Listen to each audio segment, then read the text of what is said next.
Las Vegas, the city of lights, luck, and legends.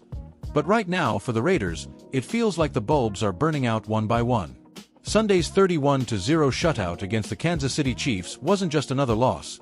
It was a gut punch, a full-scale identity crisis for a franchise once defined by swagger and defiance. The Death Star, Allegiant Stadium, went silent as the silver and black fell flat in every phase of the game. Let's call it what it was: domination. The Raiders ran just 30 plays. 30. That's barely half what you'd expect in a competitive NFL matchup. 3 first downs all afternoon, 2 of them in garbage time. If you didn't know better, you might think we'd gone back in time to the days of Gardner Minshew and Aiden O'Connell under center. But no, Las Vegas now has a $75 million quarterback in Geno Smith, who somehow managed to make fans nostalgic for those struggling signal callers of 2025. And amid all that, rookie running back Ashton Jeanty stepped up, not on the stat sheet, but at the microphone. After mustering just 6 carries for 21 yards, Jeanty spoke from the heart. "If we're being honest," he said, "it's been a losing culture around here for a long time. But we have to work to fix that and bring winning back."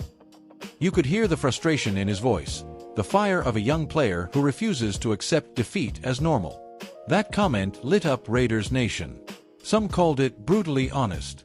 Others called it what it was: truth. The Raiders haven't posted a winning season since 2021, and that one barely broke even at 10-7.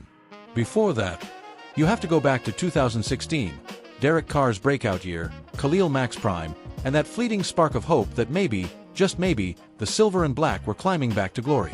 2 playoff appearances since then. 0 playoff wins. And yet, this franchise isn't just any team. This is the Raiders, the embodiment of rebellion and grit. Al Davis built this organization on the mantra, commitment to excellence. John Madden turned it into a brotherhood of misfits who bullied their way through the 1970s. Marcus Allen danced through defenses. Ken Stabler oozed swagger. Charles Woodson redefined leadership. But right now, the spirit that once scared opponents seems buried under penalties, poor execution, and uninspired football. New head coach Pete Carroll was supposed to change that. His arrival was billed as a culture shift, a fresh start for a team that's been stuck in neutral. But after this latest embarrassment, the question has to be asked: is Carroll the right man to rebuild the Raider mystique? To his credit, Carroll's pedigree is unmatched. A Super Bowl champion in Seattle, a master motivator known for energy and optimism. But even the most passionate speeches can't fix a locker room where belief is fading. Sources close to the team describe a fractured focus, young players eager to prove themselves clashing with veterans tired of constant resets. One anonymous player reportedly told a local Vegas radio station, "It's like we start every season talking about change, but by week 7, it's déjà vu." Meanwhile, fans are losing patience. Raiders Nation is one of the most loyal and loudest fan bases in sports. From the black hole days in Oakland to the neon stands of Las Vegas, these fans live and breathe the silver and black. And they're not shy about demanding results. Let's look at the numbers. In the AFC West, the Chiefs sit comfortably atop the mountain, again. The Broncos are slowly rebuilding. The Chargers are inconsistent but dangerous. And the Raiders? They're last in total offense, 29th in scoring, and near the bottom in time of possession. Those aren't just stats, they're symptoms of a team searching for identity. Still, there's a flicker of hope.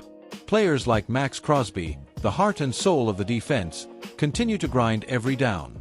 Davante Adams, one of the league's best receivers, still commands double coverage every snap. And Ashton Jeanty's rookie fire might just be the spark this locker room needs. As fictional analyst Jake Morrison from NFL Now might put it, sometimes the darkest chapters in a team's story are where you find the seeds of revival. The Raiders have talent.